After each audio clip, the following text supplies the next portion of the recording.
اس سے پہلے سورہ بقرہ کی مختلف آیات کا خلاصہ، خاص طور سے یہ آیت کریمہ کی وَلَا تَقُولُوا لِمَن يُقْتَلُ فِي سَبِيلِ اللَّهِ أَمْوَاتٌ بَلْ أَحْيَاءٌ وَلَٰكِن لَّا تَشْعُرُونَ، اس کی تفسیر خلاصتاً ہم نے سماعت کی۔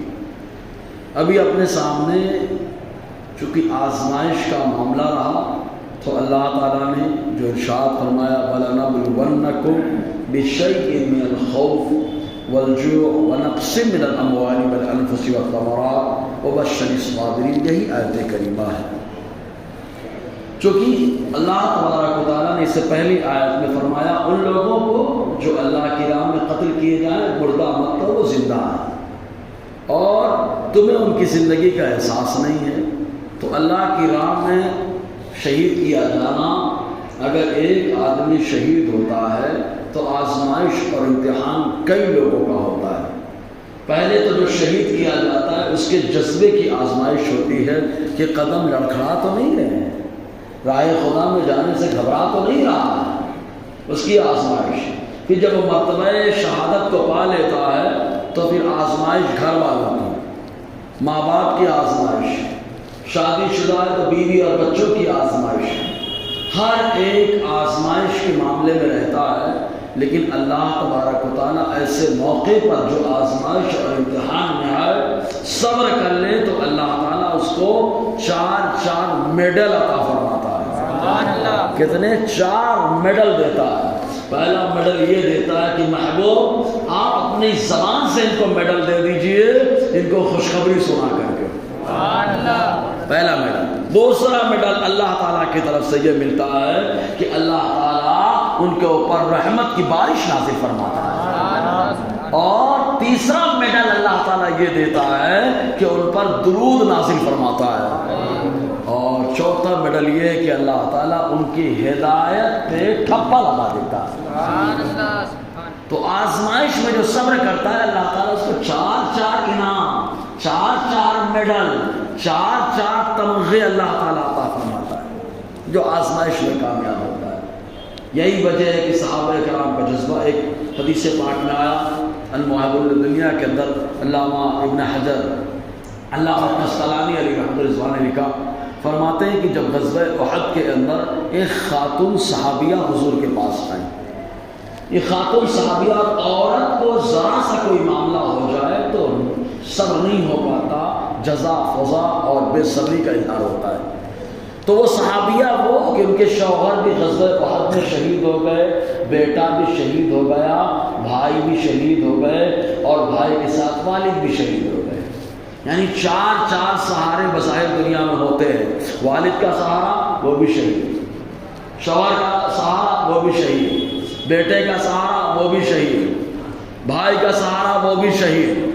لیکن حضور کے بارے میں خبر لگی کہ سرکار کو تکلیف پہنچی ہے، مدینے سے دوڑتی ہوئی احد کی پہاڑی کی طرف پہنچی احد کے میدان میں، اور پہنچ کر کے آقا علیہ السلام کے بارے میں پوچھتی ہیں کہ مصطفیٰ جان رحمت کی کیفیت اور حالت کیسی ہے؟ لوگوں نے بتایا بہتر ہے۔ فرمایا دیکھنا چاہتی ہو؟ حضور کے رخ انور کو دیکھا، فرمایا باپ شہید، بیٹا شہید، بھائی شہید، شوہر شہید، ساری شہادتیں ایک طرف، مصطفیٰ کو دیکھ لیا، سکون اللہ نے عطا فرما دیا، اللہ نے سکون عطا فرما دیا۔ کیوں سکون مل رہا ہے؟ کیونکہ اللہ تعالیٰ 4 میڈل دے رہا ہے، 4 میڈل۔ اللہ رحمت جس پہ نازل فرماتا ہے وہی صبر کر پاتا ہے، اللہ درود جس پہ نازل فرماتا ہے وہی صبر کر پاتا ہے، اللہ جسے ہدایت دیتا ہے وہی صبر کر پاتا ہے۔ اور جب یہ مقام ملتا ہے تب اپنے محبوب سے اللہ فرماتا ہے محبوب اب آپ اپنی زبان سے ان کی حوصلہ افزائی کر کے خوشخبری سنا دیجیے۔ تو اللہ تبارک و تعالیٰ فرماتا ہے وَلَنَبْلُوَنَّكُم، پہلے ہی بتا دیا ہے ایمان والوں آزمائے جاؤ گے، ایمان والے کو اللہ تعالیٰ نے پہلے ہی بتا دیا امتحان لیں گے ہم وَلَنَبْلُوَنَّكُم، ہم ضرور تمہاری آزمائش کریں گے۔ اور جیسے ہی آزمائش کا لفظ آیا تو اب ایمان والا جو اچھے ایمان والا ہے، نور ایمان والا، کمال ایمان والا، اس کو تو معلوم ہے میرا مولا ماؤں سے بھی زیادہ مہربان ہے، جو رحیم ہے، رحمان ہے، غفار و ستار ہے، جس نے ماں کے پیٹ میں ہی ہماری روزی کا انتظام کر دیا ہے، جس نے حفاظت کے لیے ملائکہ حفظہ کو ہمارے ساتھ کر دیا ہے، حفاظت کرنا ہے، فرشتے رہتے ہیں، باڈی گارڈ۔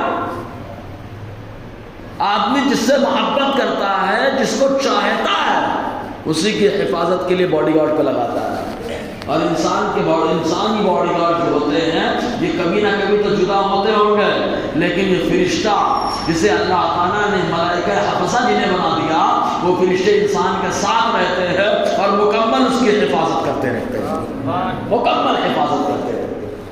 تو جس اللہ نے اتنی مہربانی فرمائی، ایمان والا جانتا ہے آزمائے گا تو بلندی گئی ہے، سبحان اللہ، لیکن اب تھوڑا سا قلب بے چین ہو گیا، اللہ آزمائے گا، کہیں بڑا امتحان تو نہیں ہو جائے گا، بڑی آزمائش تو نہیں ہو جائے گی؟ تو میرا مولا فرماتا نا بشئی، تھوڑی چیز سے آزماؤں گا، معمولی چیز سے آزماؤں گا، معمولی چیز سے آزماؤں گا۔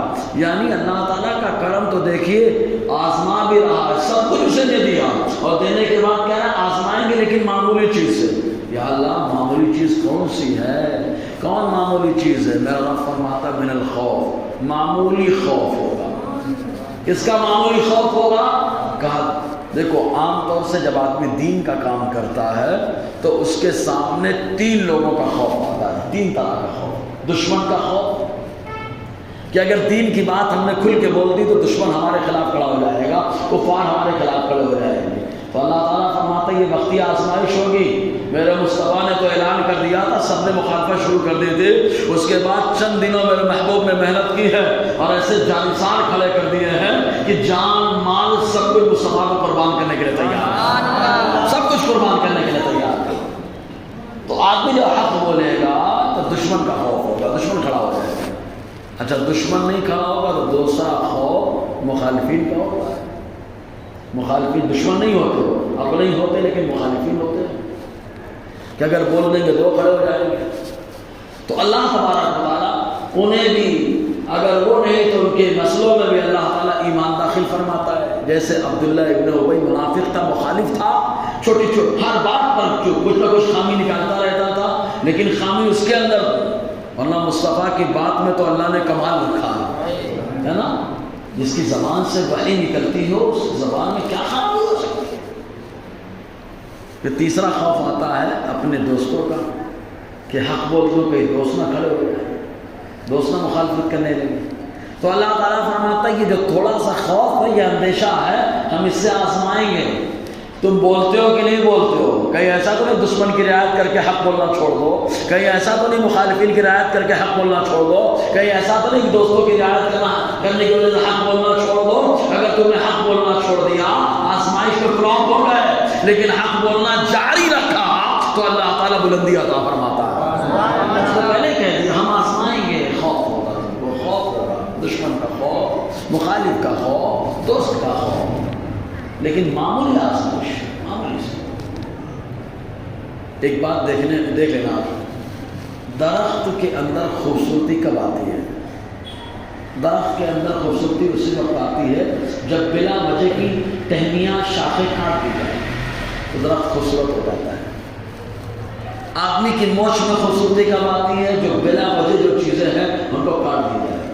ناخن کے اندر خوبصورتی کب آتی ہے؟ جو بلا وجہ۔ تو آدمی ڈرتا ہے کاٹوں گا کیا ہے، میرے بدن کا حصہ ہے، کاٹو کہ نہ کاٹو، لیکن جو جانتا ہے اس کاٹو، جیسے ہی کاٹو گے فوراً دوسرا آ جائے گا، کاٹو گے فوراً دوسرا آ جائے گا، تو ہمیشہ بروں کو کاٹنا ہی پڑے گا، تب اچھے کی اچھائی نظر آئے گی، تب اچھے کی اچھائی نظر آئے گی۔ تو اللہ تعالیٰ فرماتے ہیں آزمائیں گے خوف سے، والجوع، بھوک سے۔ اب ظاہر سی بات ہے، بول دیا حق تو خوف ہو گیا۔ اب خوف کس چیز کا ہے؟ کہا دشمن مخالفت میں کھڑا ہو گیا تو اناج پہ پابندی لگ جائے گی، کھانا کہاں سے آئے گا، اناج کا ایسا مسئلہ ہو جائے گا، کیونکہ اس زمانے میں مدینہ طیبہ خالی مسلمانوں کا حصہ تھا، باقی تو کفر، چاروں طرف اناج پہ پابندی لگی، کہاں سے آئے گا اناج کہاں سے آئیں گے؟ اور اگر مخالفین کھڑے ہو گئے تو پھر موجود ہے وہ بھی نہیں دیں گے، اور دوست اگر مخالفت کرنے لگے دم ختم ہو جائے گا، تو بھوک کا خدشہ ہوگا کہ کیسے زندگی گزاری جائے۔ لیکن میرا مولا بڑا کریم ہے، آزماتا ہے۔ فرما رہے ہم بھوک سے آزمائیں گے، لیکن ایسی بھوک میں اگر کوئی بندہ صبر کر جائے گا تب اللہ اسے کامیابی عطا فرمائے گا۔ اچھا، انسان بھوک سے گھبراتا ہے، جتنی روزی لکھی اتنا ہی کھا پائے گا، اس سے زیادہ نہیں کھا پائے گا، اس سے زیادہ نہیں کھا پائے گا۔ اگر ایسا ہوتا تو جو انتقال کر رہا ہے یا بیمار ہے آدمی، سلائن چڑھ رہی ہے، ڈاکٹر نے کہا کھلانا مت، یا منہ بند ہو چکا ہے کھا نہیں سکتے، بولے سب سلائن کے ذریعے سے پیٹ میں جا رہا ہے، سلائن کے ذریعے سے پیٹ میں جا رہا ہے، اللہ نے لکھا ہے تو ایسا ہو رہا ہے۔ اگر انسان کے بس میں ہوتا تو کھا لیتا، لیکن میرا مولا کتنا کریم ہے، جو لقمہ ہمارا ہے وہ کوئی لے نہیں سکتا، جو ہمارا ہے اس کو لے، جو دوسرے کا ہے وہ چھین نہیں سکتے، یعنی ہمارا کوئی لے نہیں جا سکتا، اور جو دوسرے کا ہم نہیں لے سکتے ہیں، ہم کو وہی ملتا ہے جو اللہ نے ہمارے مقدر میں لکھ رکھا ہے، مقدر میں لکھ رکھا ہے۔ صحابہ کا یہی نظریہ تھا، اس لیے صحابہ گھبراتے نہیں تھے، صحابہ گھبراتے نہیں، ایمان بڑا مضبوط رہا۔ ہم لوگ ذرا میں گھبرا جاتے ہیں، کیوں؟ ذرا سا کاروبار خراب، اب کیا ہوگا، کیا ہوگا، کاروبار خراب، اب کیا ہوگا، کیا ہوگا۔ ارے کاروبار خراب، حضرت سلمان فارسی چودھری گھرانے کے ہیں، چودھری گھرانے کے، زمیندار گھرانے کے ہیں، لیکن مصطفیٰ کے لیے سب کچھ پارس میں چھوڑ دیا، غلام بن گئے، آقا کی بارگاہ میں آئے، ایمان لائے، تو مصطفیٰ نے کہا اے سلمان تم نے میرے لیے اپنے سب کو چھوڑ دیا ہے، غلام بن گئے، اپنی آزادی کی فکر کرو، آزادی کی فکر کرو۔ تو جا کے یہودی سے کہہ دیا مجھے آزاد کرو، کیا لوگ آزاد کرنے کے لیے؟ کہا 40 درخت لگانے پڑیں گے کھجور کے، جب پھل آ جائیں گے، اور 40 اوقیہ سونا دینا پڑے گا، اور 100 کھجور کے درخت لگانے پڑیں گے۔ حضرت سلمان فارسی نے آ کے حضور سے بتایا ایسا مسئلہ ہے، آقا نے فرمایا چلو سلمان کھجور کے درخت میں اپنے ہاتھوں سے لگا دے، اپنے ہاتھوں سے لگا دے۔ 99 درخت مصطفیٰ نے لگائے، ایک درخت حضرت عمر نے لگایا، 99 جن کو مصطفیٰ نے لگایا۔ کھجور کا درخت ایک لمبے زمانے کے بعد پھل دیتا ہے، لیکن مصطفیٰ کا ہاتھ لگا اسی سال وہ درخت بڑا ہو گیا، پھل دینے لگا۔ حضرت عمر کا درخت رہ گیا تو حضور نے اس کو نکالا، پھر سے لگا دیا، وہ بھی پھل رہا۔ آج بھی زیارت کرتے ہیں سلمان فارسی کا باغ، بولتے چلو زیارت کو چلے سلمان فارسی کے باغ میں، تو کہا سلمان فارسی کے باغ میں کیا رکھا ہے؟ تو بتا دینا یہ وہی کھجور ہیں جن کھجوروں کو مصطفیٰ نے اپنے ہاتھوں سے لگایا ہے نا، حضور نے لگا دیا۔ 40 اوقیہ چاندی کہا دینا پڑے گا۔ حضرت سلمان فارسی نے کہا بہت زیادہ ہے، کہاں سے انتظام ہوگا؟ حضور صلی اللہ علیہ وسلم نے فرمایا کیوں ٹینشن لیتے ہو، کیوں ٹینشن لیتے ہو؟ مال غنیمت میں کچھ چاندی آئی تھوڑی سی دکھ رہی تھی، مصطفیٰ نے اپنے لعاب کو نکالا سونے میں لگا دیا، لعاب نکالا سونے میں لگا دیا، لعاب میں اتنا کمال جو چاندی تھوڑی سی ہے، حضرت سلمان فارسی جب وزن کرتے ہیں تو 40 اوقیہ برابر، سبحان اللہ، دیا، آزادی حاصل کر لی۔ تو جو مصطفیٰ کے نام پہ رہا، سب کو چھوڑ کر کے بھی اللہ تعالیٰ نے، آج دیکھو کوئی ان کی زمینداری کا چرچا نہیں کرتا، آج ان کے پارس کے علاقے میں جو گھر ہے اس کا چرچا نہیں کرتا، لیکن اس باغ کی ساری دنیا زیارت کرتی ہے جس باغ کو آزادی کے لیے آقا علیہ السلام نے تو سلمان فارسی کے واسطے لگایا تھا۔ اللہ نے جو لکھا ہے وہ کر رہے گا، وہ ہو کر رہے گا۔ تو اللہ تعالیٰ فرماتا ہے خوف سے آزمائیں گے، بھوک سے آزمائیں گے، وَنَقْصٍ مِّنَ الْأَمْوَالِ، مالوں کی کمی سے، کبھی گھی کھانا، کبھی مٹھی بیچنا، کبھی وہ بھی منع، ہم آزمائیں گے۔ ہمارا حال ایسا ہے کہ جب ملتا ہے تو شکر کی زبان نہیں آتی، پھر تو ٹائٹ ہو جاتا ہے سینہ، ایسے ٹائٹ ہوتے ہیں، گھمنڈ ٹوٹ ٹوٹ کے آ جاتا ہے، لیکن کاروبار جیسے ہی خراب ہوتا حضرت دعا کر دیجیے، دعا کر دیجیے۔ جب اچھا ہوا تھا اسی وقت خالی ایک کام کرنا تھا، شکر کی زبان رکھنی تھی، شکر کا وجود رکھنا تھا، نعمت میں تو اللہ اضافہ فرما دیتا۔ پھر بھی اگر مالوں کی کمی، ایسا بھی میں خود میرے سے لوگوں نے شکایت کی، بولے حضرت جب تک نماز نہیں پڑھتے تھے کاروبار بڑا اچھا تھا، نماز پڑھنے لگا کاروبار خراب ہو گیا۔ بولے ماشاء اللہ، مسجد میں بیٹھ کے بول رہا، مجھ سے لوگوں نے کہا اوپر سے نیچے تک دیکھا کہ ہے کون یار، سمجھ رہے نا، یہ حالت ہے ہماری کہ نماز پڑھنے لگا تو کاروبار خراب ہو گیا۔ میں نے کہا پیارے یہی نہیں سمجھ پایا، جب مچھلی آتی ہے تو پہلے صفائی ہوتی ہے، اس کے بعد خوبصورت پکائی ہوتی ہے، تو پہلے تو جب نماز پڑھنے آیا تو تیرے حرام کو اللہ نے ہٹا کر حلال مال کی برکتیں ابھی تو کوئی ظاہر ہی نہیں ہوئی، پہلے تو رب نے صاف کرنے کا موقع دیا، صاف کر دیا جائے، اس کے بعد رحمتوں کی بارش کی جائے۔ اللہ نے پہلے آزمانے کا وعدہ کیا ہے، مالوں کی کمی سے، مالوں کی کمی سے، مالوں کی کمی سے اللہ آزما رہا ہے۔ اب ابا کو دینا پڑے گا، مال کم تو نہیں ہو جائے گا، اللہ آزما رہا ہے۔ ابا کو دینے کے ٹائم پہ آزما رہا ہے، دیں گے تو ختم تو نہیں ہو جائے گا، اللہ آزما رہا ہے۔ والدہ کو دیں گے کم تو نہیں پڑ جائے گا، اللہ آزما رہا ہے۔ مسجد کی تھیلے میں ڈالنے میں دیں گے کم تو نہیں پڑ جائے گا، اللہ آزما رہا ہے۔ کہ بندہ ڈر رہا ہے کہ مال کم ہو جائے گا، لیکن اس کو یہ نہیں معلوم ہے کہ دینے والا اللہ ہے۔ جہاں جہاں خرچ کرنے کا حکم دیا لگاتے جائیں، ایک کے بدلے کبھی 7، کبھی 10، کبھی 70، اور کبھی اللہ تعالیٰ 700 اور کبھی 1000، کبھی بے حساب بھی عطا فرما دیتا ہے مالوں کی کمی سے۔ وَلَنْقُصْ جانوں کی کمی سے، کہ بیماری کا ماحول گرم ہو گیا، لوگ مرنے لگے، انتقال کرنے لگے، گھبرانے لگے، یار کیا ہو گیا کہ یہ اچانک سال بھر کے اندر اتنی پیتیں ہو گئی، مہینے میں اتنا معاملہ ہو گیا۔ آزمائش اللہ آزما رہا، دکھا رہا ہے میرے بندے سن لے، موت و زندگی کا مالک میں ہوں تو اپنے کنٹرول میں آ جا۔ والثمرات، اور پھلوں کی کمی سے، کہ کبھی درختوں میں پھل ہوتا ہے، بارش ہو جاتی، پھل خراب، کھیتی نے اناج اگایا، سیلاب آیا، پوری کھیتی خراب۔ کبھی کبھی کیا ہے، پھول لگے ہوئے ہیں درختوں میں، اولے پڑ گئے، فصل خراب، پھلوں کی کمی سے۔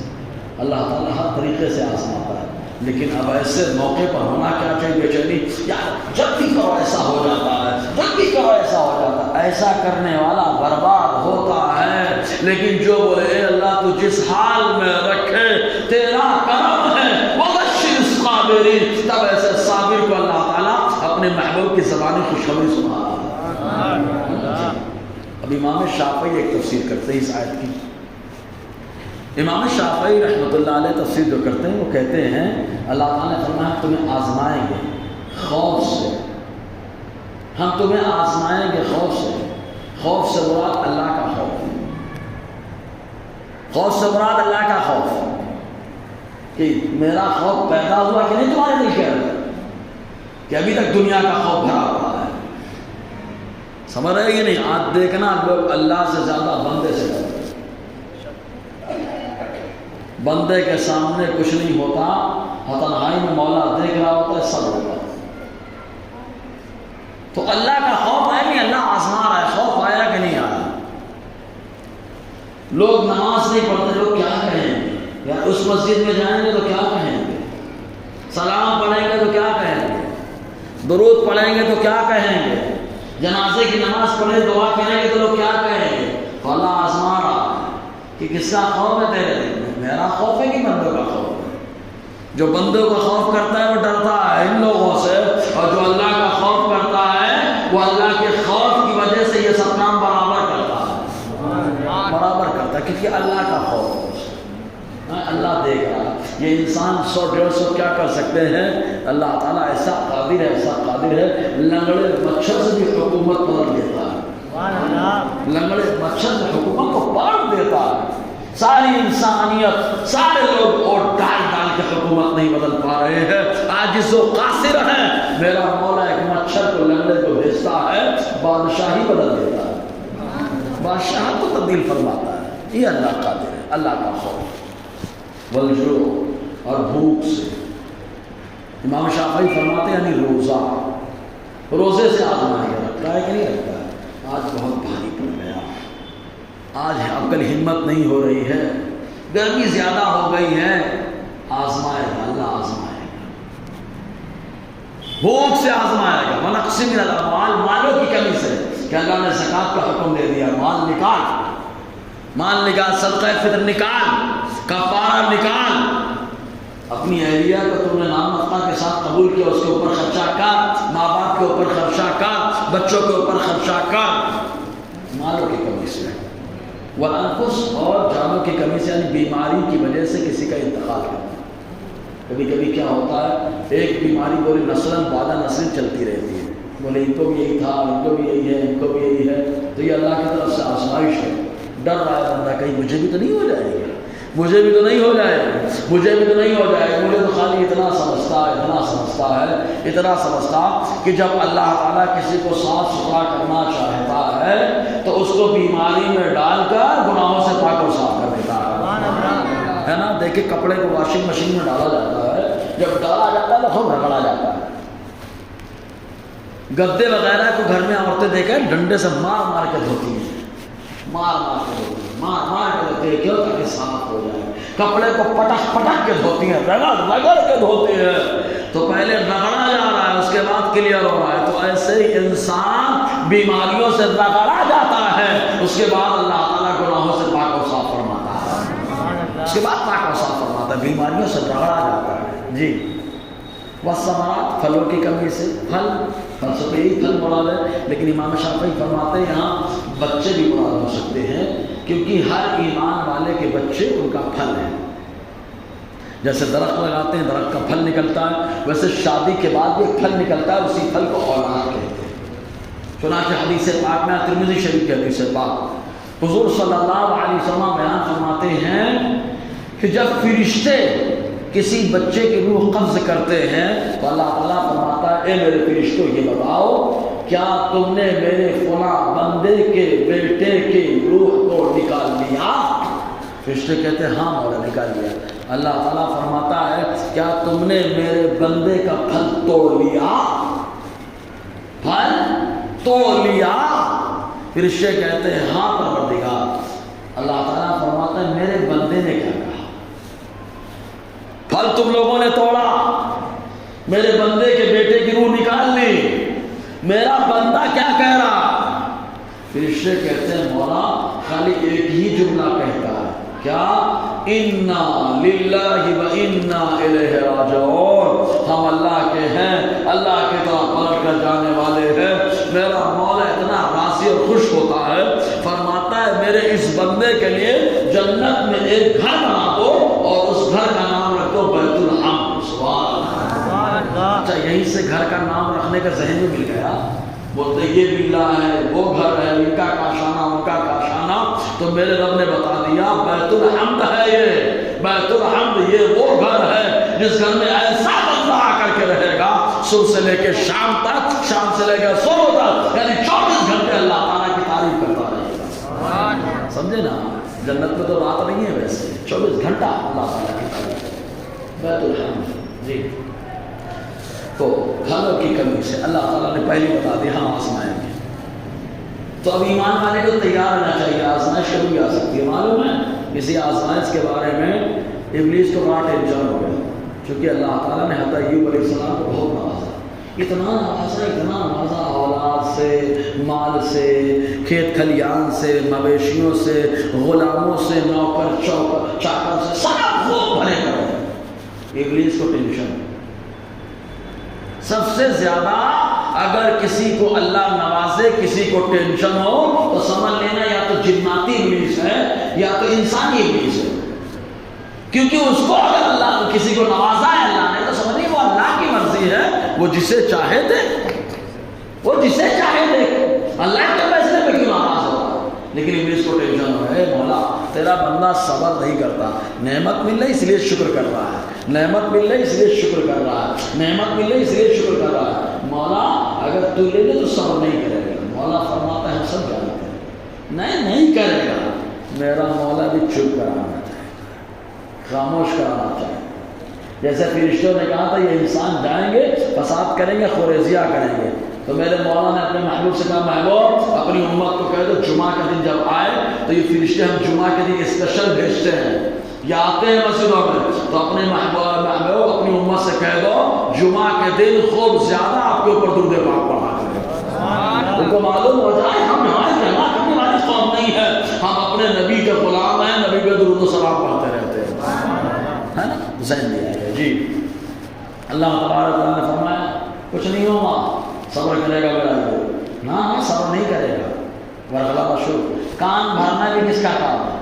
اللہ تعالیٰ کان وغیرہ سے پاک ہے، لیکن یہ کام کرنا ابلیسی کام ہے، اور نیک بندوں کے بارے میں کام کرنا یہ خاص ابلیسی کام ہے، وہ ایسا ہے وہ ایسا ہے، میرے مولا نے بتایا عطیب کی آزمائش 1-2 سال نہیں 7 سال بیت المقدس کے پاس رہے آپ، مسجد اقصی کے پاس رہے 7 سال، کچھ روایتوں میں 18 سال کا بھی ذکر ملتا ہے، صبر کرتے رہے ہر طریقے سے، لیکن جب صبر کے کامیاب ہوئے تو میرا مولا فرماتا ہے آزمائش میں کامیاب ہو گئے، اب تمہارے پاؤں میں بڑا دم ہے، مارو ایوب، مار دیا، اللہ نے چشمہ نکال دیا سبحان اللہ، اب شام سوتا ٹوٹ پڑا زمین سے، ابلیس کو دھرا دیا، بولا تو نہیں کریں گے صبر کر کے بھی بتایا، اور اللہ نے صبر کی برکت سے اور پاور عطا فرمایا، پاور کو بڑھایا، معلوم یہ ہوا کہ رب جب آزماتا ہے تو پاور بڑھاتا ہے، جب آزماتا ہے تو پاور بڑھاتا ہے، انٹرویو لینے کے بعد ہی اسٹیٹس بلند ہوتا ہے، پروموشن ہوتا ہے، رب فرماتا ہے وَبَشِّرِ الصَّابِرِينَ، محبوب خوشخبری دے دو صبر کرنے والوں کے لیے۔